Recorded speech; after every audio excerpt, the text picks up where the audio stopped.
Subscribe and press the bell icon on YouTube app and never miss an update.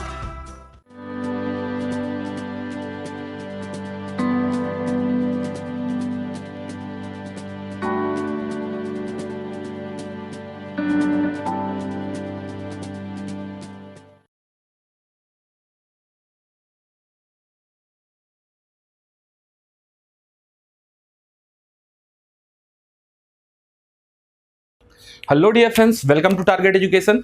तो आज ध्यान देना, event based problem जो मैंने पहले डिस्कस किया हुआ है फ्रॉम द गेट, उसी सीक्वेंस में आज मैं फिर से एक वीडियो रिलीज कर रहा हूं। Basically here I will be discussing around 5 to 6 number of problems which have previously come in GATE and definitely based on the event. इससे रिलेटेड एक वीडियो मैंने पहले रिलीज किया हुआ है एंड पॉसिबली इसके बाद भी इसी सेगमेंट में एक वीडियो और रिलीज करूंगा। So almost you'll have 18 to 19 number of problems from the previous year GATE which is based on event. So ज्यादा लेट किए बिना let's take the first problem. The first problem have come in production engineering year of 2005। Let's see what the problem says. Two dice are thrown simultaneously. The probability that the sum of number on both exceeds 8। तो यार सीधी सी बात है, ये है मेरा पहला problem. This is what my first problem. तो इसका मतलब क्या है, आपके पास एक पेयर ऑफ डाई को थ्रो किया गया है। तो ये तो क्लियर है कि कायदे से अगर मैं number of event in sample space देखता हूं which I use to take capital N, ये क्या होने जा रहा है 6 पहले में, 6 दूसरे में, which is equals to 6 to the power 2 which is equals to 36। तो total number of events in sample space होने जा रहा है 36। दूसरा मैं देखना चाहता हूं, बाय द वे आपने इवेंट लिया है, what is that, the event E लिया है by the way, which is nothing but event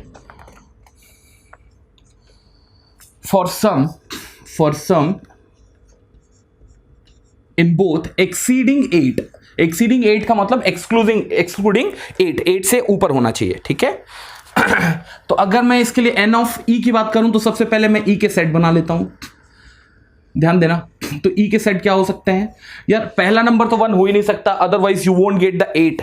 2 भी नहीं हो सकता, तो पहला नंबर जो हो सकता है वो 3 होगा। केवल 3 का जो क्या बनेगा काउंटर पार्ट, वो 6 बनेगा, और इनके एडिशन का वैल्यू कहीं ना कहीं क्या है 8 से बड़ा है, जो हियर इट्स व्हाट 9।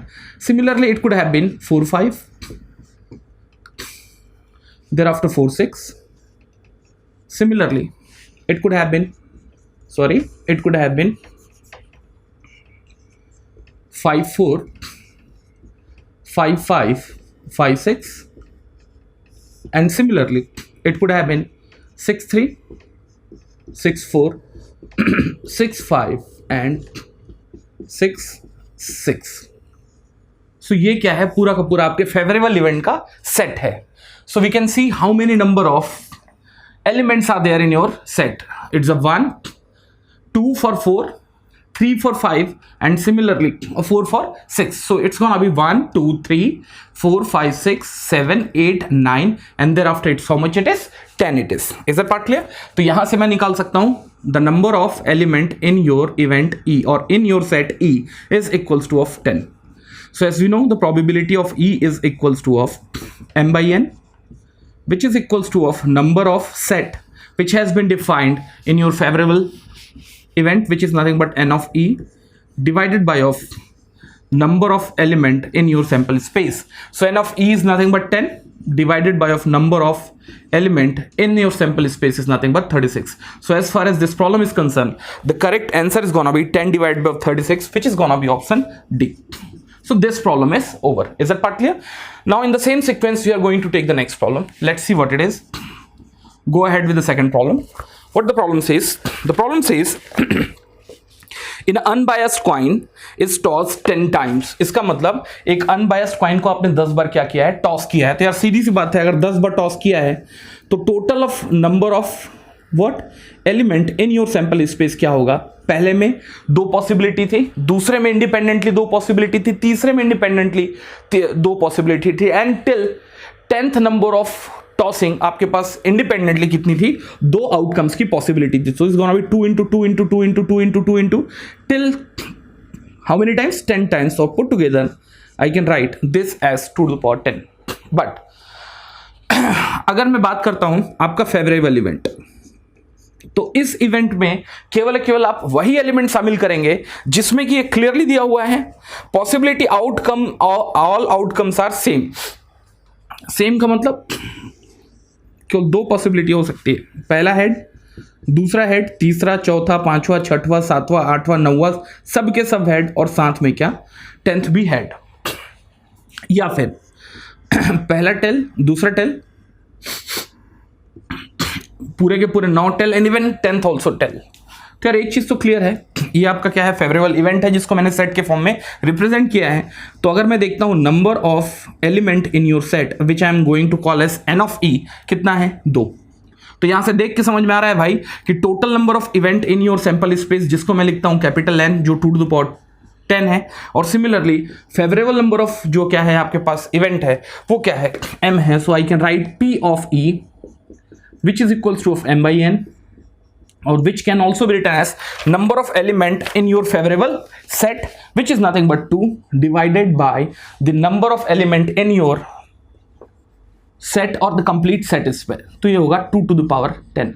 ये क्या होगा, फिर से रिपीट कर रहा हूं, ये क्या है आपके पास, number of element in your set which is your favorable event, and similarly what it is, it's a number of event in your sample space itself। So here's gonna be 1 divided by of 2 to the power 9 it is, 1 divided by of 2 to the power 9 it is। So easily we can get this answer, and the answer is gonna be 2 to the power minus 9, 2 to the power minus 9, that's fine, yeah। So आपको answer निकालना है 10 to the power minus 5 के term में, 10 to the power minus 5 के term में, तो यहां होने जा रहा है ये, you'll get the answer। सो आप इसके अकॉर्डिंग क्या करते हैं, आंसर निकाल सकते हैं। So the answer is clearly given to you. तो यहां ध्यान देना 10 to the power minus 5 already दिया हुआ है,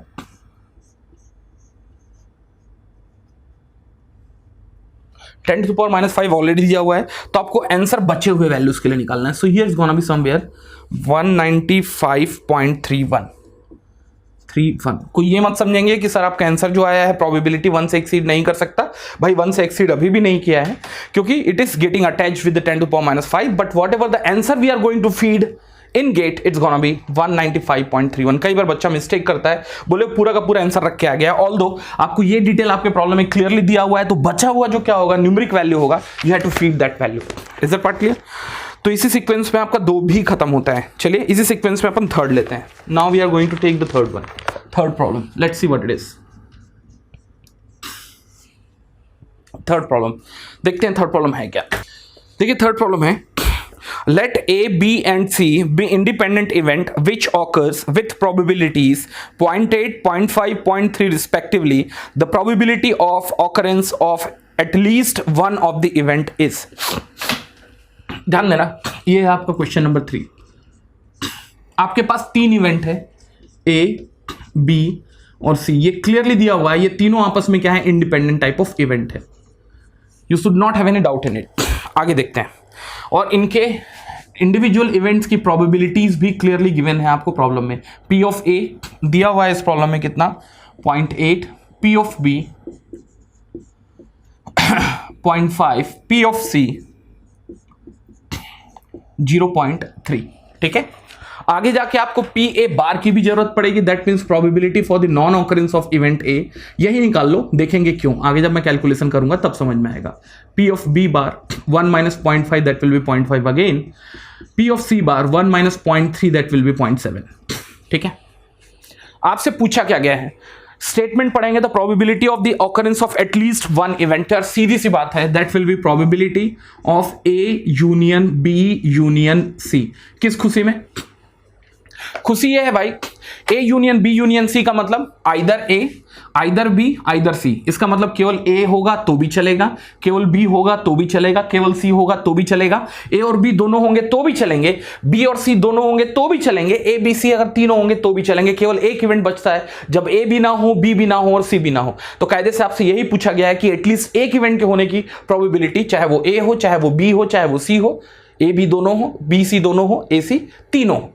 ठीक यार, एक चीज ध्यान देना, बेसिकली अगर by the way A B C अगर तीनों इंडिपेंडेंट इवेंट हैं तो यूनियन, मैंने पहले आप लोगों को अच्छे से डिमॉन्स्ट्रेट किया है, the union is not defined for the independent variable और इंडिपेंडेंट इवेंट। तो कायदे से आप इस यूनियन को कन्वर्ट करना चाहोगे किसमें, इंटरसेक्शन में। करना भी आसान है, कोई बहुत बड़ा टेंशन वाला बात नहीं है। इसको भी 1 minus P of A union B union C, ये क्या है, एक इवेंट ही तो है। इवेंट को अगर आप इन्वर्ट कर दें तो डेफिनेटली आप 1 से अगर सब्सट्रैक्ट करेंगे you will be getting the same answer. या फिर मैं ये बोल सकता हूं P of E is equals to 1 minus P of E बार।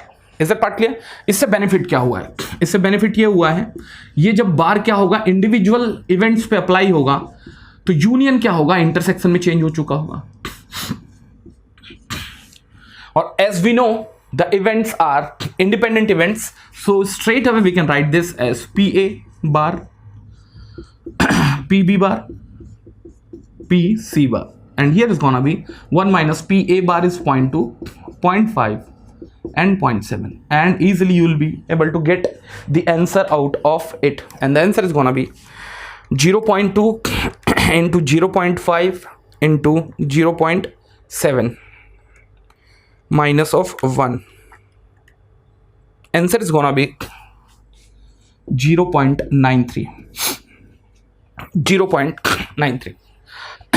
इसका मतलब probability for getting or happening at least one event is gonna be 0.93. That means the third problem is also done. चलिए इसी सीक्वेंस में अपन क्या करने जा रहे हैं, फोर्थ प्रॉब्लम लेने जा रहे हैं। Let's see where it is. देखेंगे प्रॉब्लम है क्या। You have gone to a cyber cafe, you found that the cyber cafe has only 3 terminal। इसका मतलब एक साइबर कैफे में आप गए हो और उसमें क्या है, 3 टर्मिनल है। लेट्स टेक, ये क्या है आपके पास, टर्मिनल 1, टर्मिनल 2, टर्मिनल 3। यार साइबर कैफे अब तो नहीं होता, मेरे टाइम पे साइबर कैफे का एक धूम था जब जियो वगैरह नहीं आए थे, या फिर मैं बोलूँ आपका जो मोबाइल था 4G स्पीड कैरी नहीं करता था। Usually we use to go in cyber cafes for serving the what internet, चाहे वो फॉर्म भरने की बात हो, चाहे वो गेट के रिजल्ट्स देखने की बात हो, but now the days are gone. But anyways ये प्रॉब्लम उसी टाइम के लिए डिजाइन किया गया। 3 क्या है, कंप्यूटर के टर्मिनल्स हैं या 3 कंप्यूटर के सेट हैं।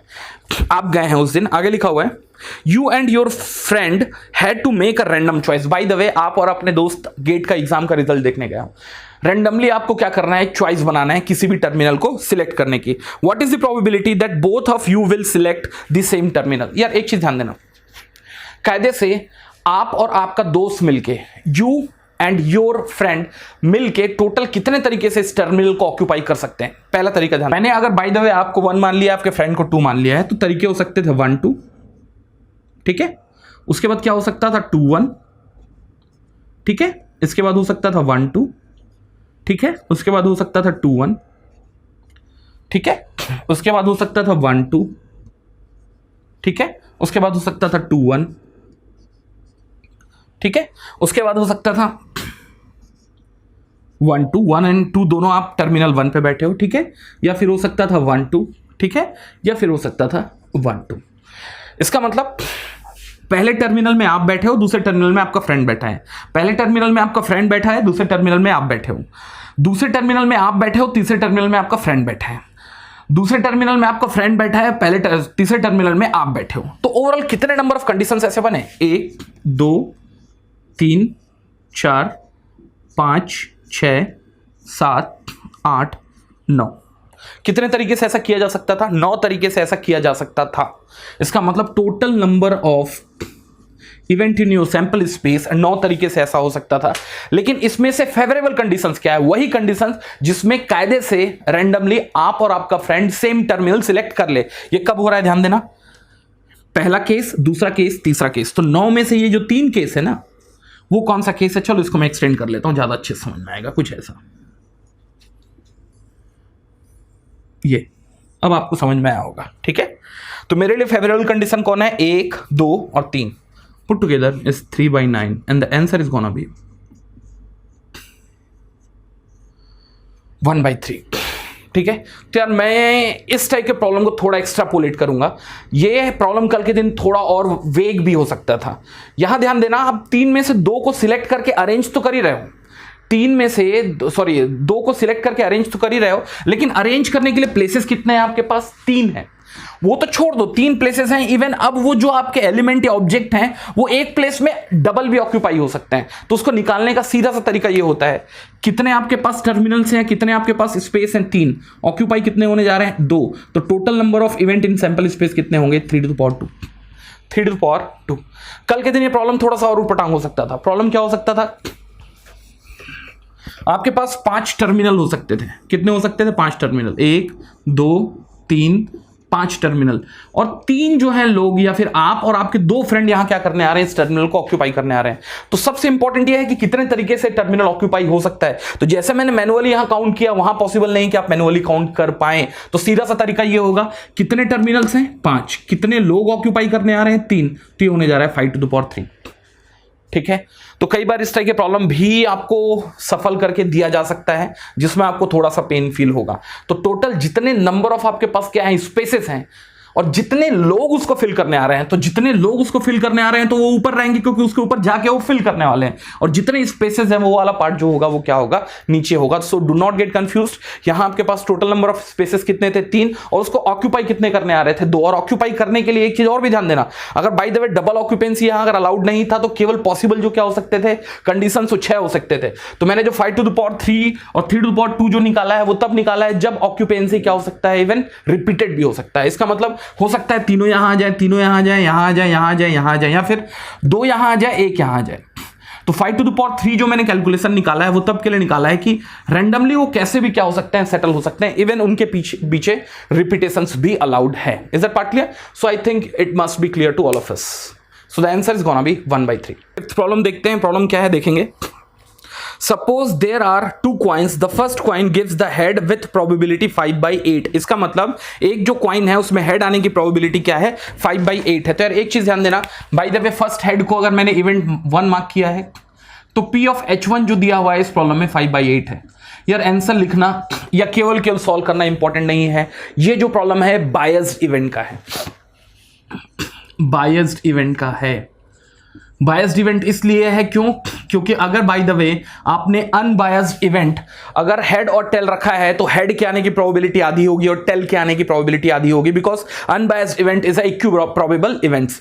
लेकिन ये प्रॉब्लम क्या है? एक बायस्ड इवेंट का है। इसीलिए आपको क्लियरली दिया हुआ है कि हेड के आने की प्रोबेबिलिटी फर्स्ट टाइम क्या है? 5/8 है। अदरवाइज सीधे सीधे बोलता कि हेड के आने की प्रोबेबिलिटी आपको खुद कैलकुलेट करना है और आप उसको मान के चलेंगे ये अनबायस्ड इवेंट है, and the value would have been 1/2, but here it's 5/8। That means the problem जो है वो किसका है? थोड़ा ध्यान देना, किसका है? बायस्ड इवेंट का है। तो पहली बार देखने को मिला है, एटलीस्ट आज मैं जो प्रैक्टिस प्रॉब्लम ले रहा हूं। ठीक है, while the second coin gives the head with probability 1/4। तो यार दूसरे की तो वर्स्ट कंडीशन है, 4 बार में एक ही बार क्या मिलता है? हेड मिलता है। इसका मतलब जो आपका इवेंट H2 है वो भी क्या है? एक बायस्ड इवेंट है।